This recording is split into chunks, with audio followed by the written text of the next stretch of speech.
কাজে ফোকাস কীভাবে বাড়ানো যায় অনেকেই জানতে চান। আজকের এই ভিডিওতে আমরা কাজে ফোকাস বাড়ানোর 5টা পয়েন্ট বলবো।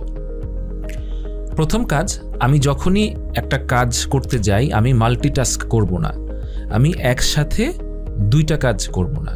আমি যখন খেতে বসেছি আমি শুধু খাবো, আমি খেতে বসে আরেকজনের সাথে কথা বলবো না, ফোনটা দেখবো না, টিভি দেখবো না।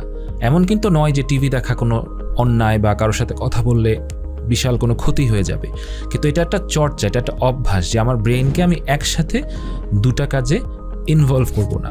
কি হয় এটা করলে? অনেক সময় আমাদের কাছে মানুষ এসে বলেন যে ডক্টর আমি সব ভুলে যাচ্ছি, আমি কোনটা কোথায় রেখেছিলাম ভুলে যাই। ধরুন আপনি আপনার একটা নীল রঙের জামা আপনার ড্রয়ারে রাখলেন গতকালকে, আপনি যখন রাখছিলেন আপনি ওই সময় ভাবছিলেন আরও 3টা কথা, অতীতের কথা, ভবিষ্যতের কথা। তখন আপনি যে নীল জামাটা রেখেছেন এটা কিন্তু আপনি কোথায় রেখেছেন আপনি মনে করতে পারছেন, আপনার ব্রেন রেজিস্টার করেনি।